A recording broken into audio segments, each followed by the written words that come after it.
vou esperar um pouquinho as pessoas entrarem.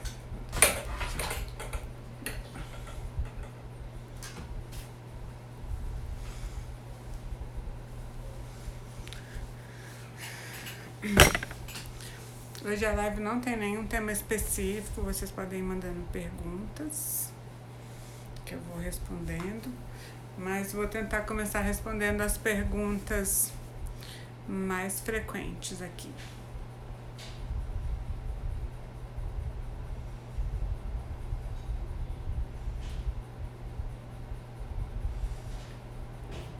Oi, pessoal. Vamos começar a live. Eu vou começar respondendo as perguntas mais frequentes que eu tenho recebido aqui. Bom, uma das perguntas, acho que tá meio torto. Uma das perguntas mais frequentes que eu tenho recebido. Obrigada. Ei, Rayane. Ei, gente. Uma das perguntas mais frequentes que eu tenho recebido é sobre queda de cabelo, né? Fica todo mundo bem assustado.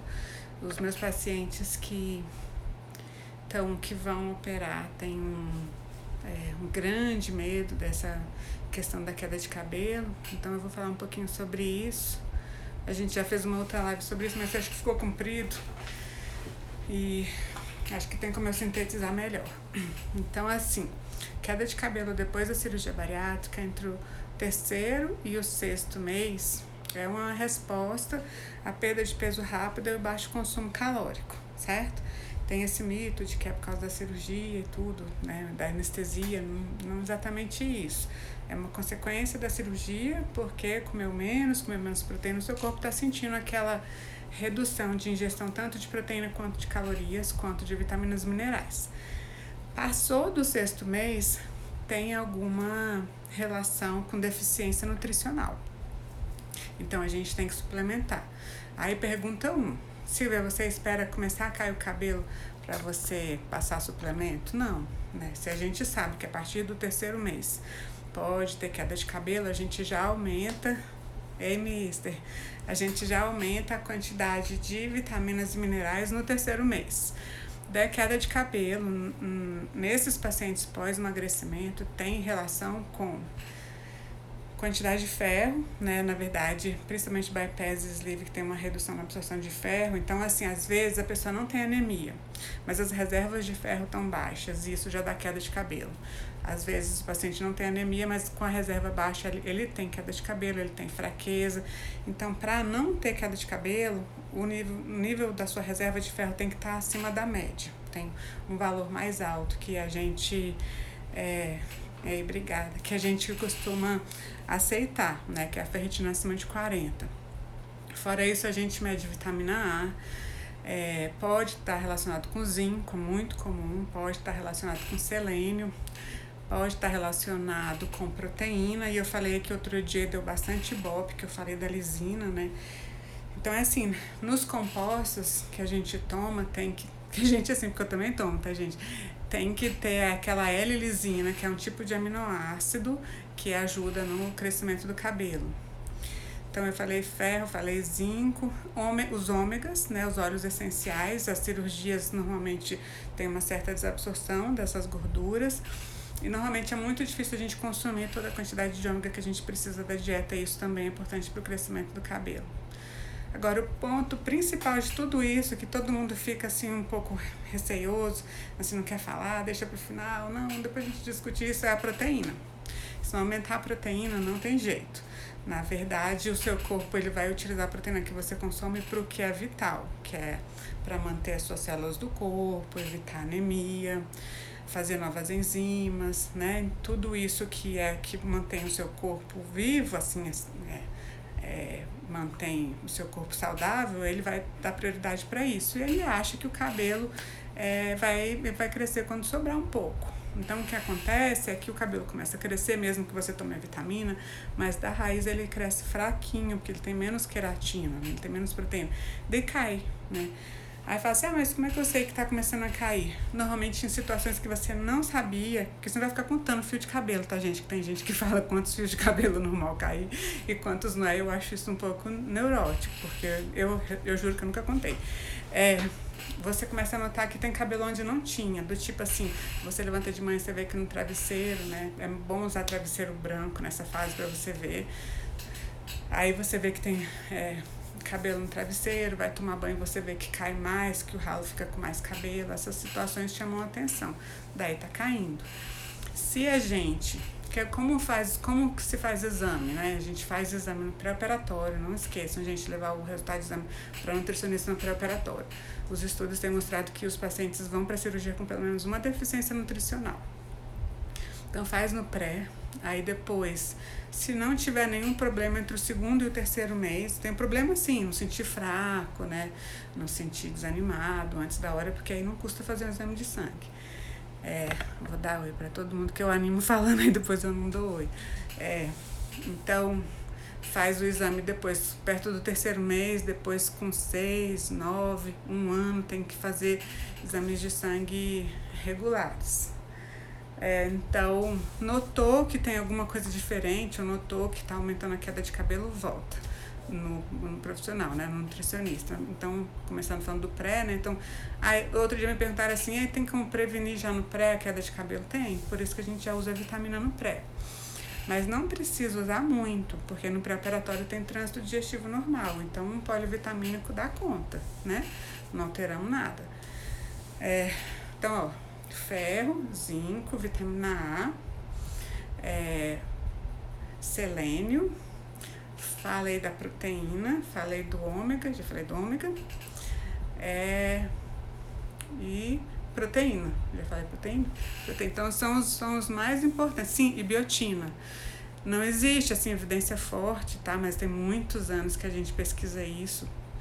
Vamos supor que já tem uns 15 anos. Então, há muito tempo já tem algumas publicações americanas sustentando que tem que aumentar a biotina na queda de cabelo. Tanto que é muito comum nos Estados Unidos aquelas fórmulas para queda de cabelo, que eles chamam de hair, nail and skin. Tem um monte de biotina que é exatamente para cabelo e unha, que é o que começa a reduzir, né? A biotina, ela é sintetizada também, acho que com desvio intestinal isso reduz. Então, toda vez que tem queda de cabelo, que tem unha quebrada, tem que tomar. Tem que tomar a vida inteira depois da cirurgia bariátrica? Não tem, é só quando tiver esses sintomas. Isso não está nos guidelines, né? Isso é uma coisa que a gente usa pela literatura e pela prática clínica. Bom, essa é uma pergunta muito comum. A outra pergunta muito comum que as pessoas me fazem aqui é dose de proteína para paciente bariátrico. Eu ainda vou fazer um material para vocês sobre isso, porque eu acho isso importante. Acho que no primeiro ano é muito difícil ficar sem suplemento, mas acho que a longo prazo aprender a tirar mais a proteína da dieta é uma boa saída. E para isso vocês precisam saber mais quantidade de proteína na comida, né? Que é uma coisa que normalmente o nutricionista sabe, mas vocês não sabem. Então a gente tem que facilitar para vocês também poderem ficar independentes, né? Nesse sentido. Então, a dose ela é calculada por quilograma de peso. Aí tem várias recomendações, porque ainda não tem um estudo assim, padrão ouro, que tenha sido randomizado, né, com isótopo marcado e tudo, todos aqueles critérios para o estudo ser bem preciso mesmo. Mas a gente tem já muitos dados na literatura, eu até tenho uma revisão sistemática sobre isso, que já é um estudo mais aprofundado. Então, mais ou menos assim, ó, de 1,1 a 1,5 gramas por quilograma de peso, né? E aí, muitas vezes, quando é 1,5, a gente usa o quilograma de peso ideal para não dar uma quantidade muito grande. Também já vi muita gente me perguntando se isso não vai fazer mal para os rins e para o fígado. O excesso faz mal de verdade, mas no paciente bariátrico é muito difícil ele atingir o excesso. Normalmente, um paciente no primeiro ano come umas 40 a 50 gramas de proteína. O ideal seriam 70, né? Então a gente já tem que suplementar. 70 ainda seria assim, para homem ainda é pouco, para homem a gente pode chegar a umas 110, 120. A gente normalmente poderia chegar até uns 150 de forma tranquila. O excesso seria se a pessoa conseguisse comer assim 300 gramas, né? Se fosse assim mais de 2 gramas por quilograma de peso. Então, 180, é muito difícil. Eu nunca tive um paciente que conseguisse. Nesses 20 anos eu tive poucos que não precisaram de suplementos, conto nos dedos. Mas acho que a gente também tem que ficar melhor. Hoje existem várias coisas no mercado, além dos suplementos terem mais, a gente tem mais opções. A gente tem iogurtes proteicos, né? Tem essa linha meio low carb que acaba que aumenta a proteína aí e é bom, né? Porque aí aumenta a proteína para o bariátrico, isso é bom. Então essa é uma outra pergunta que me fazem muito. Então, supondo que uma pessoa comeu, por exemplo, assim, no café da manhã, né? Um ovo, 2 fatias de queijo, no meio da manhã tomou um iogurte proteico, na hora do almoço comeu um pedaço de carne, no lanche da tarde tomou outro iogurte proteico, no jantar comeu tipo uma porção de hambúrguer caseiro com queijo e antes de dormir tomou whey, vai ficar aí entre 80 e 100 gramas de proteína, que seria bom. Mas só para vocês perceberem que tem proteína em quase todas as refeições. E essa é uma das recomendações até para quem assim tá com mais de 40, 50 anos e não quer perder massa muscular, né? Tem que ter proteína em todos os horários para não consumir, não baixar os níveis de aminoácidos no sangue e não consumir a musculatura, né? Não deixar um tempo muito grande sem proteína. Então, isso é importante também para o paciente bariátrico. Uma outra coisa que eu conversei muito com meus pacientes essa semana é sobre o estigma, né, do paciente bariátrico. Muita gente acha que o paciente bariátrico que vai ter sucesso ou que vai perder muito peso é aquele que vai ficar doente, que não vai comer nada, né, que come igual passarinho, que tudo que come vomita. A cirurgia não tem esse objetivo, tá, gente? Isso é intercorrência, isso tem que tratar. A cirurgia é feita para a pessoa comer normal, né, mas uma alimentação de qualidade, que não é diferente da que eu faço para mim. Então, esses hábitos saudáveis, eles não são assim, digamos, uma tortura que todos, né, que todos os bariátricos precisam fazer e tudo. É a alimentação que a gente busca para não ter câncer, para não ter diabetes, para não ganhar peso com o tempo, para não perder massa muscular, né? Isso é uma coisa que a gente não tem muito como fugir. Hoje em dia, com o avanço da ciência, a gente já descobriu que faz diferença, né? O que mais? Agora eu vou esperar vocês mandarem um pouco de perguntas, que senão eu fico falando muito. Deixa eu ver o que mais que vocês perguntam muito. Tenho recebido muita mensagem sobre gases, distensão, como passa mal. Normal? Não é normal. Pode ter uma alteração na flora intestinal, porque teve desvio do intestino, né? E aí, por exemplo, se a pessoa come muito açúcar, toma muito leite, coisas com muito carboidrato, e isso fermenta, né? E às vezes a pessoa não tem mais tanta enzima para digerir isso. Aí isso também aumenta a produção de gases. Dependendo do tipo de proteína, isso também aumenta a quantidade de gases, então tem que fazer uma alimentação. Eu não sou muito neurótica de que tem que tirar tudo, tá? Mas tem que reduzir aquelas coisas mais importantes que aumentam muitos gases e muitas vezes o probiótico ajuda. Agora, ajuda eu tomar o probiótico e passar o dia inteiro tomando sorvete, sundae, batata frita, não adianta. Porque na hora que eu tento colonizar com a bactéria boa, que vai diminuir os gases, vai fazer meu intestino ficar melhor, eu alimento muito as ruins com um monte de açúcar e gordura saturada. Isso muda a flora intestinal rapidamente. Então, você meio que gasta dinheiro com probiótico sem ter resultado. Tem que mudar a dieta também. O que mais? Manda pergunta aí, gente, pra mim. O que vocês querem que eu fale? Falei muito sobre preparo para plástica, né? Eu fiz um vídeo hoje de preparo para plástica. A minha maior sugestão é que faça um check-up antes. É muito comum o ferro tá baixo, B12 está baixa, tem que aumentar a proteína e não fazer dieta de restrição calórica nos 30 dias depois da plástica para cicatrizar, porque senão compromete. né? Não estou assim dizendo que vai necessariamente, mas corre um grande risco. Só olhar aqui para não ficar perdida no horário.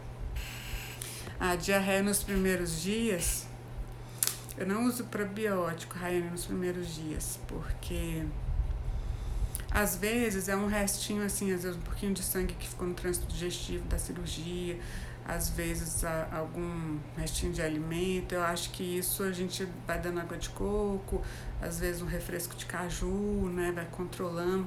Eu penso no probiótico assim mais lá pro 3º mês.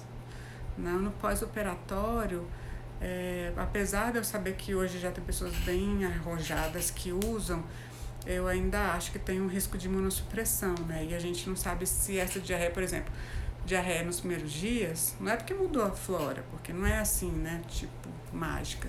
Então eu sou mais de usar uma coisa mais conservadora. O que eu uso, se tiver, é glutamina, né? Que é um alimento pro enterócito, aí eu uso. Às vezes alguma caseína, que também ajuda a prender o intestino, em doses bem pequenas, sabe? Faço umas coisas mais constipantes. Eu não entro com leite no primeiro mês, então eu tenho menos risco de diarreia por causa disso. Há 20 anos atrás a gente entrava, a gente parou por causa disso. Suas perguntas são sempre boas. Então, Cíntia, não passo o probiótico no pós imediato. Lá pro 3º mês, se o paciente tiver desbiose, eu passo. Mas não é muito comum no começo, isso é mais o paciente a longo prazo, né? Às vezes, hoje eu peguei uma paciente, não, é sempre 6 meses, 8 meses, às vezes já dá para utilizar. Mas não é assim a minha primeira opção. Às vezes o intestino está preso que a pessoa não está comendo fibra, aí eu passo um suplemento de fibras. Tem que um pouco saber avaliar. Agora, se tem aquela desbiose, dor, tudo que come da cólica, aí eu acho que vale a pena a gente utilizar.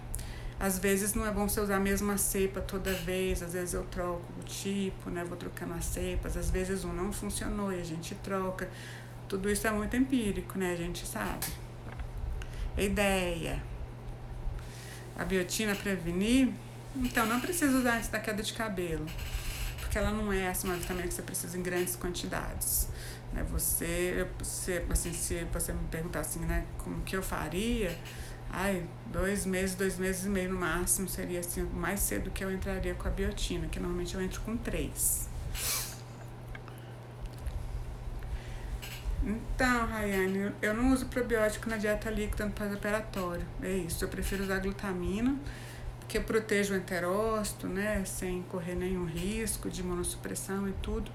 E eu uso caseinato de cálcio, às vezes dissolve numa polpa de caju, né, bem diluída, assim, refresco. Funciona bem sem açúcar.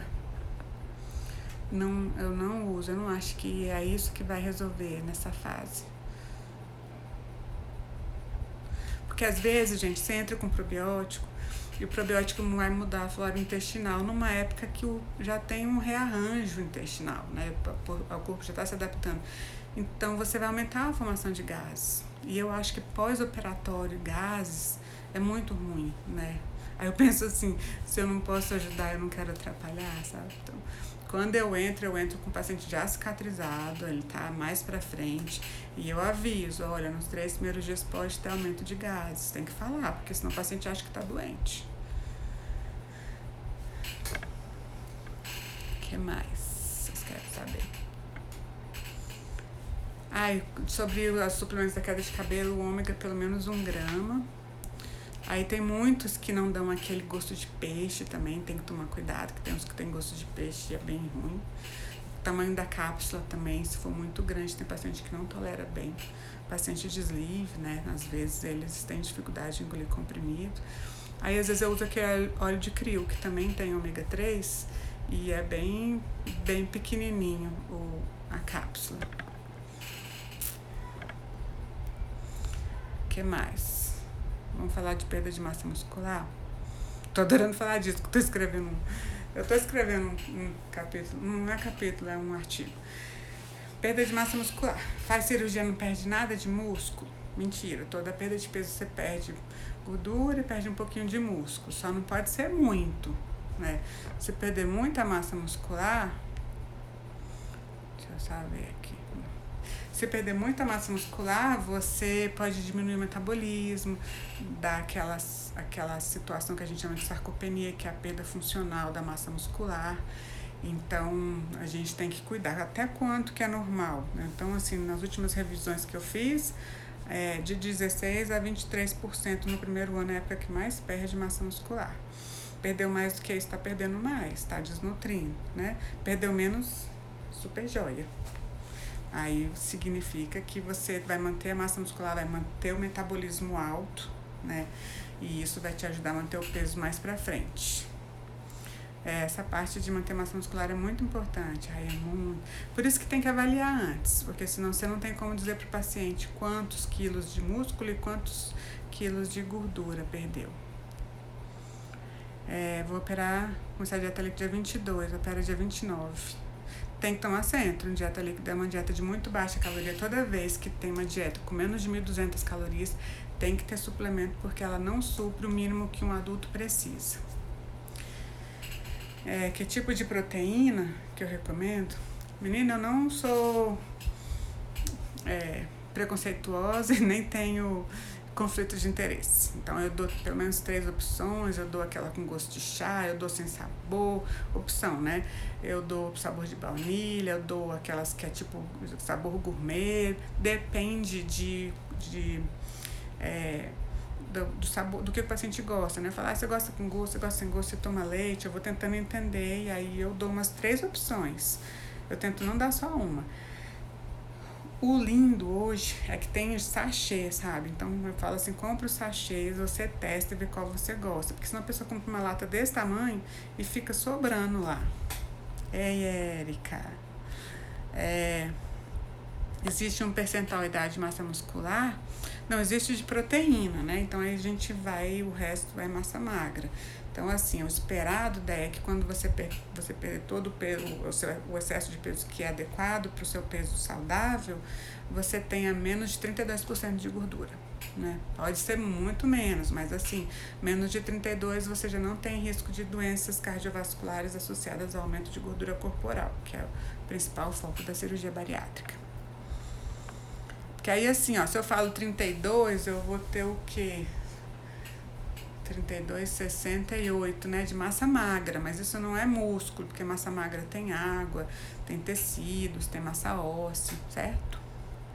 Cálcio fora da cápsula, então tem uns de balinha também que são bons, né? Então, não sei se era isso que você queria saber. Tem em pó também, eu já vi, mas nos Estados Unidos. Pode manipular. Mas é tão fácil achar que hoje em dia assim, a literatura já está tão vasta, você pode usar citrato, carbonato, é só saber o horário de usar que é tranquilo. Qual o protocolo de bioimpedância? Então, eu uso bioimpedância multifrequencial, porque aquela que é uma frequência só, que a pessoa deita e bota 2 eletrodos, assim, 2 na mão e 2 no pé, só passa uma frequência em metade do corpo. Então, ela não é muito precisa, ela não tem um grau de sensibilidade muito grande, ela subestima muito a gordura. Então eu uso aquelas multifrequenciais com 8 pontos que a pessoa segura aqui e se bota o pé nos eletrodos, né? Não dá choque, mas eletrodos de ponto de contato de corrente elétrica de baixa intensidade. E eu faço no pré. Normalmente a gente faz com 1 mês, com 3 meses, com 6, com 9, com 1 ano, depois assim, pelo menos 2 vezes por ano. É mais ou menos igual fazer os exames de avaliação bioquímica. Se eu achar, por exemplo, que perdeu muito rápido ou que não está perdendo nada, por exemplo, eu aumentei proteína e o paciente voltou e ele não perdeu nada de peso, ele está agoniado. Aí às vezes eu faço bioimpedância porque às vezes ele perdeu gordura e ganha massa muscular. É lógico que o paciente não está feliz, ele queria baixar na balança. Mas pelo menos eu tenho mais um elemento para trabalhar. Eu sei se ganhou músculo, aí eu tento frear um pouco o ganho de massa muscular para ele perder gordura, porque precisa tratar a obesidade, né? Obrigada. Eu fico super feliz de ser útil, gente. Isso é uma parte assim que eu, me descobri, assim, sabe? Que eu gosto de verdade. Repor em pó, você fala cálcio? Esse cálcio em pó, então, nos Estados Unidos tem muito. Aqui eu não vi, mas se a gente mandar manipular, eles fazem. Faz em pó. Que mais? Ei! A cada 3 meses você faz a bioimpedância? É bom, é bom. Assim, depois do primeiro ano, aí pode fazer 2 vezes por ano, igual o exame de sangue, né? Mas se o paciente achar que ganhou peso, alguma coisa assim, é bom reavaliar. E nunca deixar de fazer no pré-operatório. Mas também, gente, não precisa fazer todo mês. Aí eu já acho que, não sei que a pessoa queira, tem gente muito focada e que começa a fazer atividade física e o corpo vai mudando rápido, aí às vezes é interessante. Protocolo de probiótico. Então, probiótico, sim, é um universo, né? Que eu tenho estudado muito, mas é um universo ainda sem muitas conclusões, né? Então, não tem assim, você vai usar tal cepa em tal época, com tal resultado, não. Protocolo mesmo pronto, na literatura você tem para transtorno digestivo, né? Eles sabem as cepas, quanto tempo, o que dá, né? Então, tipo diarreia, constipação, aí isso já tem um guideline para isso. Para bariátrico ainda não tem. O que eu achei de utilidade mesmo de probiótico para bariátrico é para essa desbiose que eu falo, que essa é a alteração no trânsito digestivo, aumento de gases no intestino, alteração no ritmo intestinal. Então, para isso, também não encontrei muitos trabalhos. Eu encontrei um trabalho bem desenhado que teve bons resultados. E eu, na minha prática, eu também tenho. Mas não tem um protocolo, assim, não que eu conheça, tá? Se tiver, eu juro que eu desconheço e vou procurar saber. Acho que a gente ainda vai ter. O sonho nosso era separar aquelas cepas que tem a ver com a microbiota da pessoa magra e tentar você dar aquilo e o paciente realmente colonizar o intestino e perder peso, mas ninguém ainda conseguiu mostrar isso, sabe? O acompanhamento mensal, então, só no começo, depois passa a ser a cada 3 meses, depois 2 vezes por ano, depende do caso, né? Mas mensal, assim, que vai mais vezes, é mais no comecinho mesmo, os primeiros 2 meses, 3 meses. Aí, voltando pros probióticos, vai ter uma tendência de extrair o DNA da bactéria saudável, da que é boa, do bem, aquela que não dá gás e faz o intestino ficar legal e a pessoa fica mais magra. E aí vou extrair, congela, coloca numa cápsula e a pessoa toma. Então tem gente começando a pesquisar isso com diabético. Aí isso é uma tendência. Também não sei quanto vai ser o custo disso, mas acho que vão ter muitas coisas nessa área. Obrigada, gente, obrigada. Então, a glutamina tem essa característica de poder aumentar a imunidade, apesar de não ser um consenso, tá, Deia? O que a gente sabe é que a glutamina, ela é energia para a célula de replicação rápida. Então, os enterócitos, que são as células do intestino, às vezes você teve muita diarreia e a bordinha do intestino fica achatada, assim, as velocidades ficam achatadas porque a diarreia machucou a célula, você tomar a glutamina repõe isso, né? Isso é meio que consenso. E tem algumas pessoas também que falam que isso tem relação com a imunidade. Há muitos anos, quando eu trabalhava em hospital, a gente usava muito. Mas não é consenso. A literatura hoje já questiona um pouco essa utilidade da glutamina para a imunidade. Mas ainda pode ser utilizado. Eu só acho que não pode usar assim, ó, tipo, para sempre. Eu já vi gente que usa glutamina assim sempre. Nunca tira, sabe? Eu acho que, como ela é fonte de energia para a célula de replicação rápida, você não controla muito para onde que ela vai. Então, acho que não dá para usar muito tempo. Você teve queda da imunidade? Usa naquele período. Você teve diarreia? Desculpa, alguém tocou. Entendeu? O que mais? Na fase de creme de abacate, não entendi. Desculpa. Na fase de pode creme de abacate? Deixa eu só responder aqui. Eu acho creme de abacate calórico, né? Para sempre que trata obesidade tem creme de abacate, tem que tomar cuidado. Na primeira fase, na líquida, eu não uso abacate nessa fase líquida. Espera só um minutinho.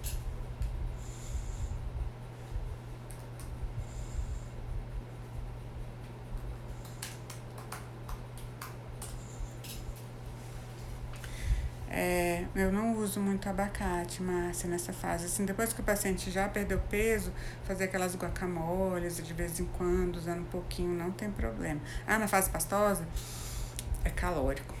Gente, tudo que é calórico a gente evita. Qual é a época que o paciente tem que perder mais peso, mais rápido? Nos primeiros 6 meses. Então, tudo que atrasar isso nesses primeiros 6 meses a gente evita. Além disso, tem um estudo com 1.610 pacientes, acompanhados há 10 anos. E eles olharam assim, os pacientes que tiveram peso bom com 6 meses e o que levou os pacientes a hábitos que ajudaram nessa manutenção do peso. Então, nos primeiros 6 meses. Então, hábitos que ajudaram a manter o peso com 10 anos, que os pacientes fizeram nos primeiros 6 meses. Então, é comer mais proteína, menos gordura e menos carboidrato. Ou seja, daquele consumo calórico, ele aumentou a quantidade de proteína e reduziu o carboidrato. E reduziu gordura. Então, eu tenho ficado um pouco mais atenta nesses primeiros 6 meses a não deixar os pacientes desenvolverem esse hábito, porque eu estou preocupada com os 10 anos, né? Daqui 10 anos todo mundo quer estar bem. E eu também quero que vocês fiquem bem. Érica, querida, saudade. Manda um beijo pra Julinha. Então, sleeve, pois é, Márcia, aí você não vai ter dump, você não vai ter desabsorção, aí eu acho que creme de abacate é muito calórico. Assim, eu não prescreveria, a não ser que o paciente tivesse desnutrido. O que mais? Todo mundo me pergunta muito sobre polivitamínico, né? Eu já falei aqui, mas eu vou falar bem claro, assim, não tem no Brasil nenhum polivitamínico que você tomando um só supre tudo. Fora do Brasil você encontra uns muito potentes que suprem tudo, mas mesmo assim o cálcio tem que ser separado. Muitas vezes o ômega também, na época de queda de cabelo. Então, é muito difícil, eu não fico muito falando de marca, não tenho intenção, né, de fazer nenhum tipo de propaganda, eu quero ajudar o paciente. Aí eu vou discutir com ele o melhor dentro do custo-benefício dele, do tipo de cápsula que ele quer. Mas então, o que eu falo normalmente, que as pessoas às vezes me perguntam muito o que é a recomendação diária, né? Existe uma coisa que chama recomendação diária de um adulto, né? Ingestão diária recomendada. Que aquela ingestão não é, tem para adulto, tem para criança, tem para gestante, tem para idoso. E aí você tem aquela recomendação que é o ideal para uma pessoa receber. O bariátrico, ele precisa de 2 vezes essa recomendação que um adulto precisa. Além disso, ele tem doses adicionais daquelas coisas que ele não absorve. B1, B12, ácido fólico, zinco, que mais? Proteína, já falei, ferro, né, cálcio. Então, tudo isso meio que um quebra-cabeça. A gente vai, com o que a gente tem no Brasil, ou com as condições que o paciente tem, a gente vai juntando e tentando atingir aquela recomendação. Quanto tempo começa o polivitamínico? Então, a gente dá no pré, e normalmente pelo menos no serviço que eu trabalho, né, com 15 dias ele toma aquela citoneuroina injetável, que previne a deficiência de B1, que é a mais grave, que acontece mais rápido, e com 3 semanas a gente já começa os polivitamínicos. Às vezes, se precisar, a gente entra antes, mas como eu tenho poucas opções mastigáveis no Brasil, e às vezes eles ficam meio enjoados, às vezes eu espero uma semaninha, que eu acho que não vai ter tanto problema, porque depois a gente cuida bem. Tomar cálcio. Quanto tempo começa a tomar cálcio e ômega? Cálcio com 1 mês. Gente, o problema de cálcio, ele é um problema crônico. Toda perda de peso leva a perda de massa óssea, então tem que prevenir. Então, o cálcio começa com 1 mês. Normalmente eu uso 2 cálcios, mas no primeiro mês eu passo só 1, porque senão fica muito comprimido e pode irritar a mucosa do estômago. Aí, 2 cálcios eu passo a partir do 3º mês. E o ômega eu passo a partir do 3º. Eu não começo com tudo junto, porque agride a mucosa do estômago que tá, digamos assim, cicatrizando, né? A gente não tem muitas opções líquidas, mastigáveis aqui no Brasil, é tudo comprimido, então tem que começar um pouquinho com calma. O que mais? Opção de algum europeu? Pois é, eu falei pra você que eu ia olhar, né, na França, não é? eu vou procurar. Eu não sei como é que é a lei da França, se eles deixam ter muitos, porque se lá não tiver polivitamínico com muitas vitaminas, muito teor de vitamina numa cápsula, só não compensa muito, sabe? Mas eu vou dar uma olhadinha pra você do que eu vejo lá e eu mando pra você. Depois me manda um direct de novo, que como eu recebo muitos, fica pra baixo e eu vou custar achar. E aí eu mando pra você, tá bom? O que mais? Outro dia me perguntaram de gelatina, gente. Gelatina não, a proteína da gelatina é uma proteína de baixíssima qualidade. Ela ficou em meio ácido para preparar a gelatina. Esse meio ácido ele faz uma reação química naquela proteína e a proteína fica de baixa qualidade, né? E então a gente não aproveita nada. Então a gelatina ela é veículo de água. A gente passa no primeiro mês porque a dieta é muito monótona e aí depois daquela sopinha, às vezes uma gelatina fica um pouco interessante, tem muita gente que gosta. Mas depois disso não tem mais muita função, né? Até porque tem corante, adoçante e tudo. Então eu não costumo usar por muito tempo. Colágeno, todo mundo também me pergunta de colágeno, né? Não é consenso que colágeno vá prevenir a flacidez. O que previne mesmo é manter massa muscular. Vou falar das fontes de proteína. Então, assim, o colágeno eu falo que é aquela parte assim, tipo perfumaria. A pessoa toma tudo e aí quer tomar mais colágeno, né? Colágeno tipo 1 e tipo 3 é o que é pra pele, né? Que, assim, a princípio ajudaria. Tem que ser peptídeos de colágeno, né? Ou colágeno hidrolisado, tanto faz. 10 gramas por dia é o recomendado. Então, Verisol é esse que é tipo 1, que é pra pele, né?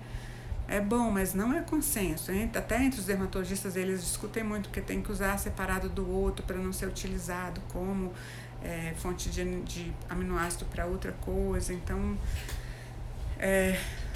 na verdade, por exemplo, eu já fui médicos que me prescreveram e falaram assim, mas eu não garanto que vai ter a função que promete. Em bariátrica eu não fiz revisão de colágeno, mas eu procuro muito sobre proteína, eu nunca achei.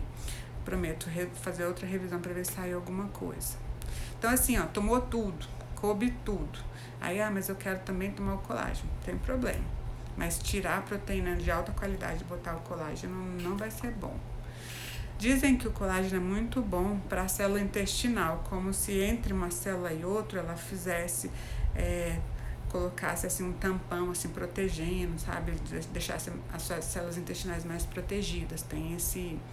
Eu já li alguns benefícios do colágeno em relação a isso. Então, eu não sou totalmente contra.